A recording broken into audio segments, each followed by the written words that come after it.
Hey guys, happy 4th of July.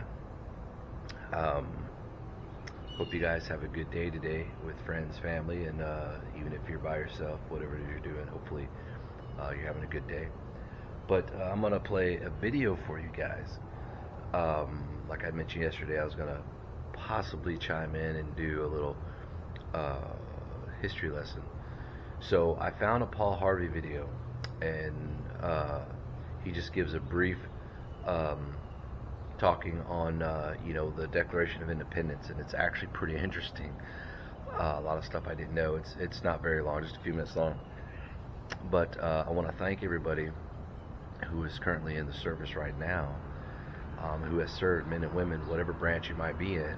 I want to tell you thank you for what you guys are doing out there, kicking ass. And I did my fair share of military service, and we can't forget those who have fallen to help defend that and to help keep us free to be able to do whatever it is that we do. So anyways, I'm gonna play this video for you guys. That'll be the only video I have today. Tomorrow I may post a little bit. I'll be out working tomorrow, trying to get caught up. So but anyways, I may post a video later tonight about the walker, or I may wait till tomorrow. Probably wait till tomorrow. So I hope you guys enjoyed this video, the Paul Harvey part of it, and I appreciate all the support from you guys. Take care and happy 4th.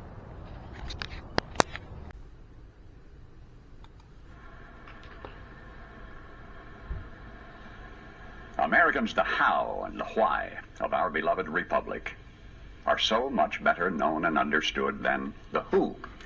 The United States of America was born in 1776, but it was conceived 169 years before that. The earliest settlers had watered the New World with much sweat. They had built substantial holdings for themselves, for their families. And when the time came to separate themselves from a tyranny an ocean away, at best it meant starting all over again after the ravages of war. Researching what you're about to hear gave a whole new dimension to my reverence for our nation's first citizens. All others of the world's revolutions, before and since, were initiated by men who had nothing to lose. Nothing to lose. Our founders had everything to lose and nothing to gain, except one thing.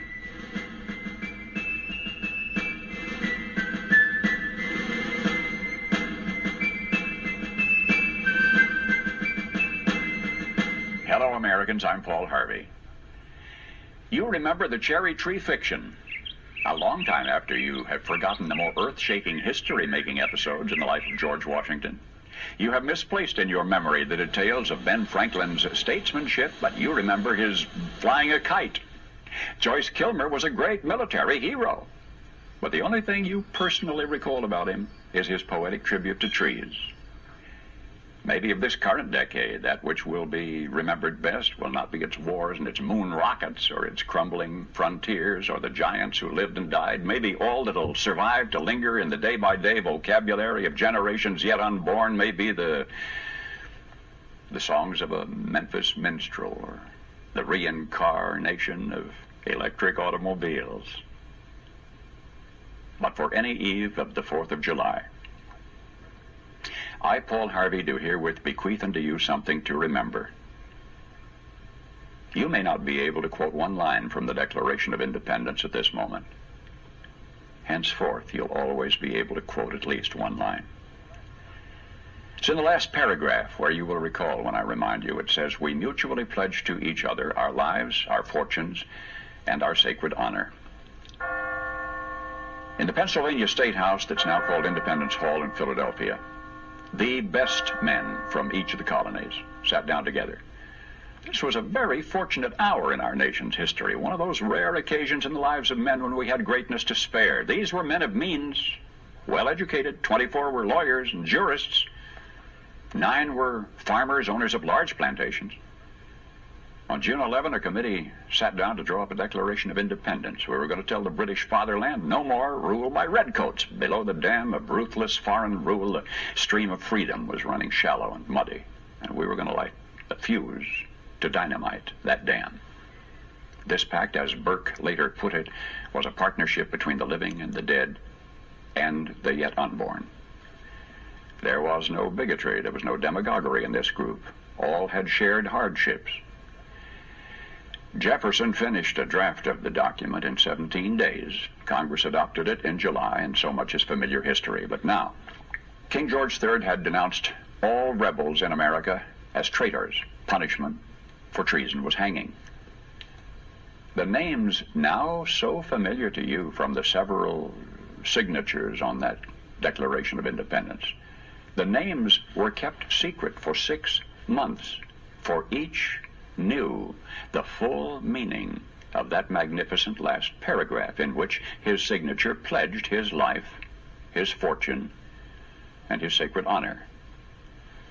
56 men placed their names beneath that pledge. 56 men knew when they signed that they were risking everything. They knew if they won this fight, the best they could expect would be years of hardship in a struggling nation. And if they lost, they'd face a hangman's rope. But they signed the pledge. And here is the documented fate of that gallant 56. Carter Braxton of Virginia, wealthy planter, trader, saw his ships swept from the seas. To pay his debts, he lost his home and all of his properties and died in rags.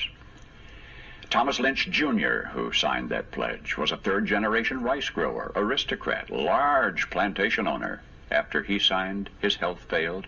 His wife and he set out for France to regain his failing health. Their ship never got to France, was never heard from again. Thomas McKean of Delaware was so harassed by the enemy that he was forced to move his family 5 times in 5 months.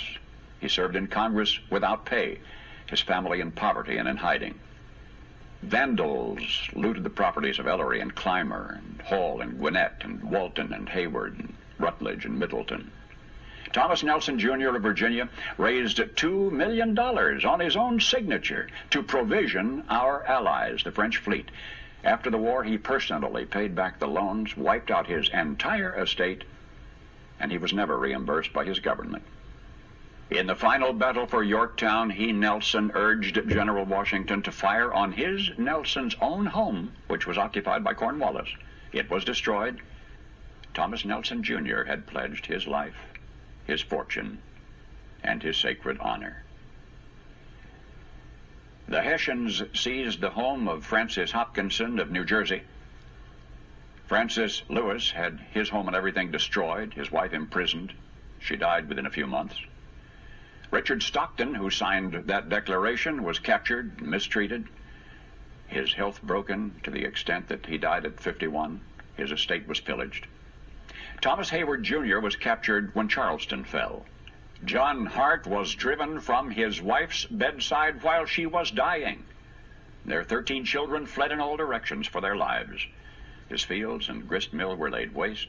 For more than a year he lived in forests and caves and returned home after the war to find his wife dead, his children gone, his properties gone, and he died a few weeks later of exhaustion and a broken heart.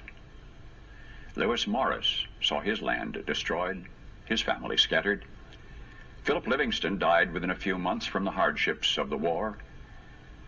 John Hancock, history remembers best due to a quirk of fate rather than anything he stood for, that great sweeping signature attesting to his vanity, towers over the others, one of the wealthiest men in New England.